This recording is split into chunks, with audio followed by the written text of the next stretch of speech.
Bonsoir à tous. En langage diplomatique, cela s'appelle faire ses adieux. Talafa l'a fait ce matin au chef de l'État. L'ambassadeur du Sénégal dans notre pays est en fin de mission. Il a donc profité de sa rencontre avec le président Faure Gnassingbé pour faire le bilan de son séjour au Togo. Il le dit au micro de Patrice Bocon. Mon Excellence, Monsieur le Président de la République, Faure Gnassingbé m'a fait l'insigne privilège de m'accorder une audience au cours de laquelle je lui ai fait à la fin de ma mission, je lui ai fait le bilan de l'action diplomatique que nous avons modestement menée dans la consolidation des excellentes relations qui unissent le Sénégal et le Togo. Ce sont des relations qui s'adossent à la personnalité de deux hommes d'État que tout unit, le président Macky Sall et le président Faure, qui sont des hommes de conviction, des hommes d'action, qui sont porteurs chacun pour son pays et pour la sous-région ouest-africaine d'une vision, une vision tournée vers le futur. Et nous avons échangé sur ces questions-là. Et surtout, vous savez que le président Faure est en Afrique de l'Ouest un homme d'État qui bénéficie d'une aura, mais aussi qui bénéficie d'une certaine expérience, ou je dirais même d'une expérience certaine. Et j'ai eu là aussi le privilège de profiter de cette expérience-là par ses avis, ses points de vue, qui, comme vous le savez, ce sont toujours des points de vue toujours empreints de sagesse, mais aussi empreints de pragmatisme. En tant qu'observateur indépendant, neutre, j'ai pu me rendre compte du chemin qui a été parcouru. Je m'en suis rendu compte du point de vue des infrastructures qu'il y a, mais aussi et surtout je m'en suis rendu compte du point de vue de cette synthèse culturelle qui est en train de s'affirmer au niveau de ce pays-là. Et c'est la synthèse culturelle qui permet au peuple de créer un environnement d'intégration, un environnement de paix interne, autant d'éléments qui sont le soubassement indispensable. Je dis bien, la paix sociale, l'intégration, la synthèse culturelle sont le soubassement indispensable de toute construction économique qui se veut durable. Et c'est exactement cela que j'ai vu. Lui aussi est en fin de mission au Togo. Il est allé lui aussi faire ses adieux au chef de l'État. Hervé Assa a succédé donc au diplomate sénégalais ce matin dans le bureau du président Faure Gnassingbé. Le représentant résident de la Banque mondiale a passé en revue les activités de son institution avec le chef de l'État. Il a longuement dit au micro toujours de Patrice Bocon.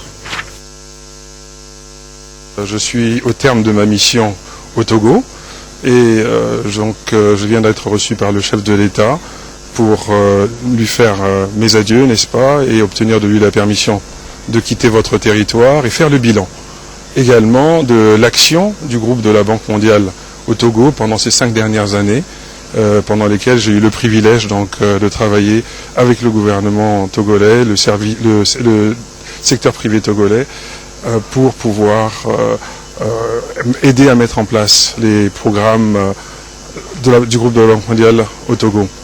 Et c'est vraiment, je vous dirais, le cœur serré que je quitte ce pays dont le peuple a été déterminé, travaille intensément pour pouvoir se développer. Et ça a été un privilège pour moi donc de travailler pour cette institution, le groupe de la Banque mondiale, à vos côtés.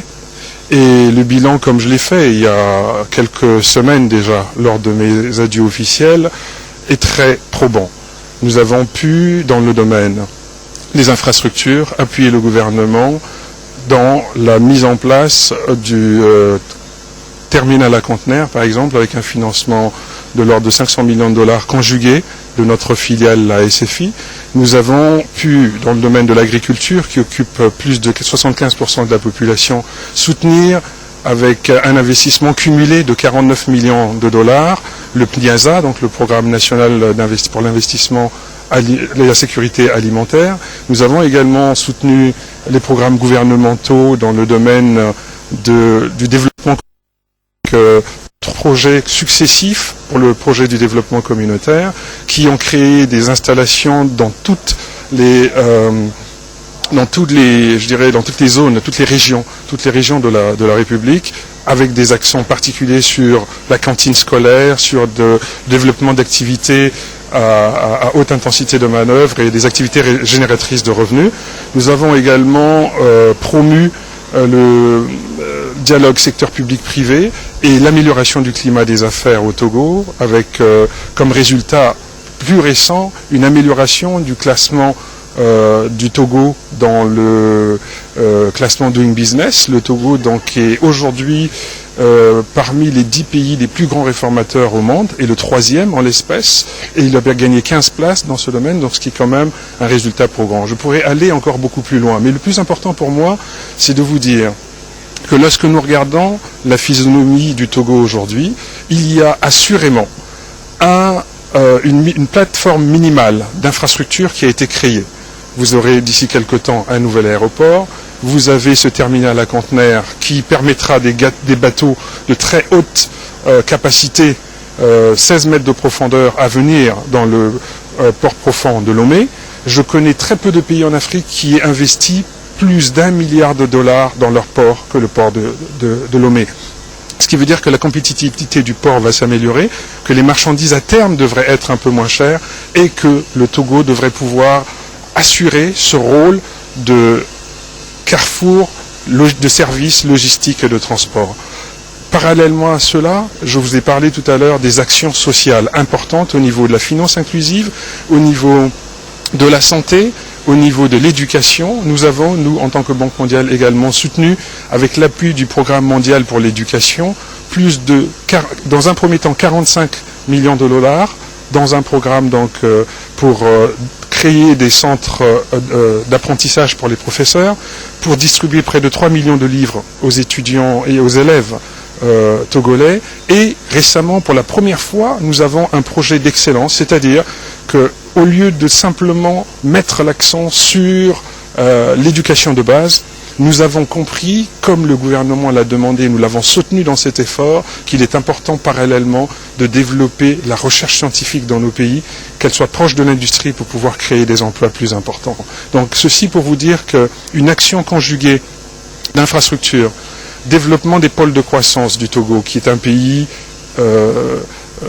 où la transition se fait très bien, un pays avec un fort potentiel agricole, un pays avec un fort potentiel minier, un pays avec des services logistiques et de transport. Cela, à mon sens, devrait vous positionner pour accélérer encore plus loin la croissance économique, au-delà des 5 à 7% que l'on voit ces jours-ci, pour équilibrer un peu la croissance démographique. Et donc, je pense que les atouts sont là. Je suis content de vous avoir vu travailler, je suis privilégié, content d'avoir travaillé avec vous au Togo, avec vous, les membres de gouvernement, avec le peuple togolais, et je vous suis infiniment reconnaissant pour l'hospitalité que vous avez eue, parce que ça a été un moment très important pour moi, tant au niveau personnel que professionnel, et ma famille également a apprécié son séjour au Togo, et je vous souhaite une bonne chance. Merci. Et à 20h09, on en vient à notre premier titre ce soir, la présentation du processus MAP. Cette note d'explication d'abord, eh bien il s'agit tout simplement de cette démarche depuis les études de référence jusqu'à l'élaboration de la stratégie d'inclusion financière. Le résultat, c'est ce qu'on connaît aujourd'hui sous le sigle FNFI. Ce matin, eh bien, le ministère du Développement à la base est revenu sur ce processus. Séance de présentation devant acteurs et partenaires. Les précisions quoi sigler Arnaud Kidifou.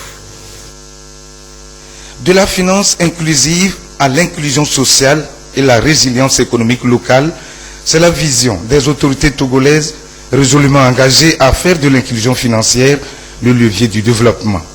Making Access Possible MAP, une approche de l'inclusion financière, est la méthodologie que va adopter la direction de la promotion de la finance inclusive, DPFI, afin de pouvoir gérer les finances avec plus d'efficacité.